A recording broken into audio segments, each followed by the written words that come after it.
ఓం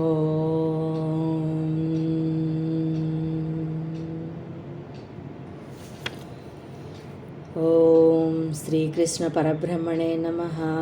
Srimad Bhagavad Gita ద్వితీయోధ్యాయః సాంఖ్యయోగః. Second చాప్టర్లో 8th shloka నుంచి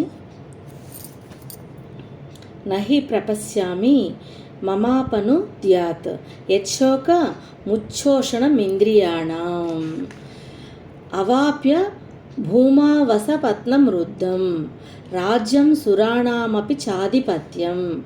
ఎదురులేని చక్రవర్తి పదవి లభించినను, సురలోక సామ్రాజ్యము దొరికినను, ఇప్పుడు నా సర్వేంద్రియములను వేపి తినుచున్న ఈ దుఃఖము చల్లారుననుట కల్లా.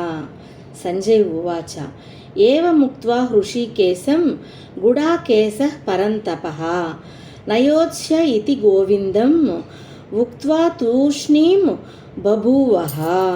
సంజయుడు ఇట్లన్నో, ఓ ధృతరాష్ట్ర, అర్జునుడు ఈ విధముగా శ్రీకృష్ణునితో చెప్పి యుద్ధమును మాని మిన్నగా కూర్చుండెను.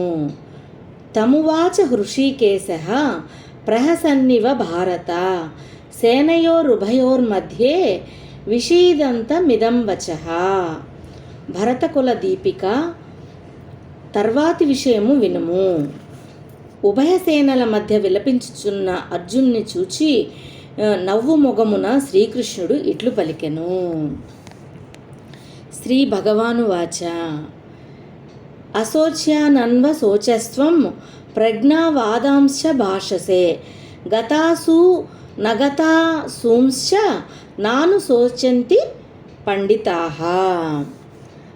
భగవంతుడు ఇట్లనెను, పార్థ, దుఃఖింప తగని వారిని గూర్చి నీవు దుఃఖించుచున్నావు. పైపెచ్చు మహావివేకి వలె మాట్లాడుదువు.